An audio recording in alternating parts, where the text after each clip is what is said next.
ಭೀಮ್ ಧ್ವನಿ ನ್ಯೂಸ್ಗೆ ಸ್ವಾಗತ. ತಿರುವನಂತಪುರಂ ಹಜರತ್ ನಿಜಾಮುದ್ದೀನ್ ರಾಜಧಾನಿ ಎಕ್ಸ್‌ಪ್ರೆಸ್ ರೈಲಿನಲ್ಲಿ ಬೆಂಕಿ, ಸಿನಿಮಾ ಸ್ಟೈಲ್ನಲ್ಲಿ ಪ್ರಯಾಣಿಕರ ರಕ್ಷಣೆ.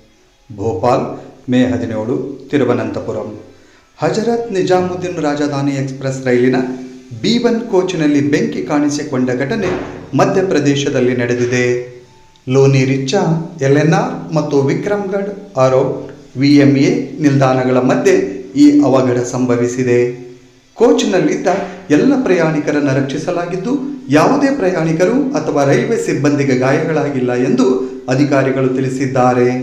ಇಂದು ಬೆಳಗ್ಗೆ 5:15ಕ್ಕೆ ತಿರುವನಂತಪುರಂನಿಂದ ನಿಜಾಮುದ್ದೀನಿಗೆ ತೆರಳುತ್ತಿದ್ದ 12431 ರಾಜಧಾನಿ ಎಕ್ಸ್‌ಪ್ರೆಸ್ ರೈಲಿನ ಹಿಂಭಾಗದ SLR ಹಾಗೂ B1 ಕೋಚ್ನಲ್ಲಿ ಬೆಂಕಿ ಕಾಣಿಸಿಕೊಂಡಿದ್ದು, ಬೆಂಕಿ ಗಮನಕ್ಕೆ ಬರುತ್ತಿದ್ದಂತೆ ರೈಲ್ವೆ ಸಿಬ್ಬಂದಿ ತಕ್ಷಣ ಪ್ರಯಾಣಿಕರನ್ನು ರಕ್ಷಿಸಿದ್ದಾರೆ. ಬೆಂಕಿ ತಗುಲಿದ ಕೋಚನ್ನು ರೈಲಿನಿಂದ ಬೇರ್ಪಡಿಸಿದ ಪರಿಣಾಮ ಹೆಚ್ಚಿನ ಅನಾಹುತ ತಪ್ಪಿದೆ.